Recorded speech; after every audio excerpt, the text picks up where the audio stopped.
Hello बच्चों, कैसे हो आप सभी। मैं आशा करती हूँ आप सभी बहुत अच्छे होंगे और स्वस्थ होंगे। तो बच्चों, आज की कक्षा में हम शुरू करने वाले हैं आपके अध्याय नंबर 11 का अभ्यास कार्य। मैं आशा करती हूँ आप सभी लोगों ने आपका अध्याय नंबर 11 बहुत अच्छे से पढ़ा होगा, जिसमें हम लोगों ने यातायात के भिन्न भिन्न साधनों के बारे में पढ़ा है। ठीक है, तो चलिए इस अभ्यास कार्य को पूरा करते हैं।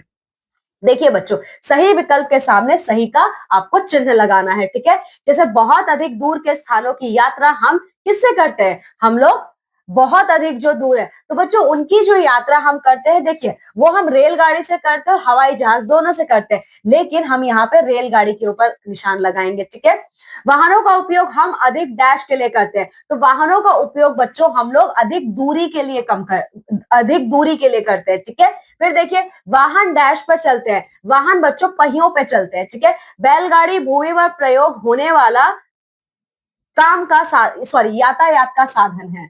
ठीक है, चलिए अब रिक्त स्थान भरिए। देखिए बच्चों, कम दूरी तय करने के लिए डैश का प्रयोग होता है। ठीक है, देखिए बच्चों, कम दूरी को कवर करने के लिए हम लोग स्कूटर या कार का इस्तेमाल करते हैं। ठीक है, तो आप यहाँ पे लिखोगे कम दूरी तय करने के लिए स्कूटर या कार का प्रयोग होता है। अधिक डैश के लिए हम वाहनों का प्रयोग करते हैं, तो अधिक दूरी के लिए हम वाहनों का प्रयोग करते हैं। यातायात के डैश साधन है। ठीक है, तो ये देखिए इसका उत्तर इधर है आपका।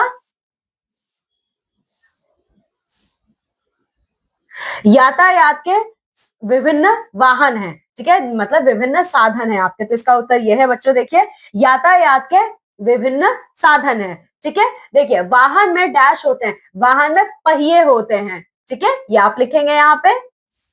चलिए अब सत्य पर टिक्का तथा असत्य पर क्रॉस का चिन्ह लगाइए। जैसे दूर के स्थान पर हम कार या बस से जाते हैं। ठीक है, तो देखिए बच्चों, दूर के जो स्थान होते हैं हम वहां पे कार या बस से नहीं जाते, हम वहां पे ना रेल गाड़ी का इस्तेमाल करते हैं। ठीक है, लेकिन कभी कभी हम कार या बस से भी जा सकते हैं, तो ये आपका सही भी है और गलत भी है, दोनों है। ठीक है, देखिए बहुत दूर के स्थानों तक हम दौड़ कर जाते हैं, बिल्कुल गलत बात है।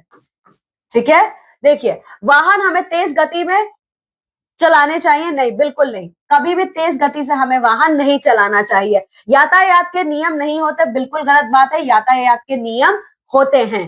ठीक है, अब निम्नलिखित प्रश्नों के उत्तर आपको देने हैं। कम लंबी दूरी के लिए हम कौन कौन से वाहन का उपयोग करते हैं? तो बच्चों देखिए, अगर दूरी कम है तो उसके लिए हम साइकिल का, स्कूटर का या फिर कार का इस्तेमाल करते हैं। तो आप यहाँ पे ये लिखेंगे।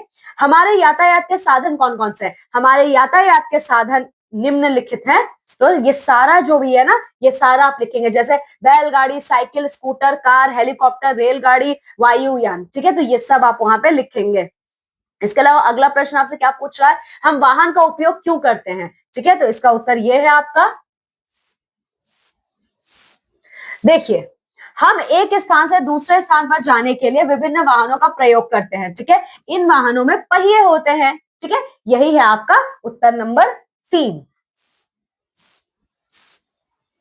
ठीक है, अब क्रियात्मक कार्य देखिए। अपने घर में प्रयोग होने वाले वाहनों के नाम बताइए। बच्चों आपके घर में कौन कौन से वाहन प्रयोग में लाए जाते हैं, आप उनका नाम बताएंगे। जीवन कौशल, भूमि यातायात के विषय में बताइए। बच्चों आप लोगों को ना भूमि यातायात के बारे में बताने, जैसे मैंने आपको बताया था भूमि यातायात में 2 आता है, सड़क परिवहन और आपका रेल मार्ग। ठीक है, तो चलिए बच्चों, इस प्रकार से हमारा अध्याय नंबर 11 का प्रश्न उत्तर भी समाप्त होता है। ठीक है, आप लोगों को ये पूरा अभ्यास कार्य अच्छे से करना है और साथ ही साथ इस अध्याय को भी अच्छे से पढ़ना है। ठीक है, तो चलिए बच्चों, मैं आपसे विदा लेती हूँ और मैं मिलूंगी अब आप सभी लोगों से आपकी अगली कक्षा में। तब तक आप सभी अपना बहुत ख्याल रखिएगा। बाय।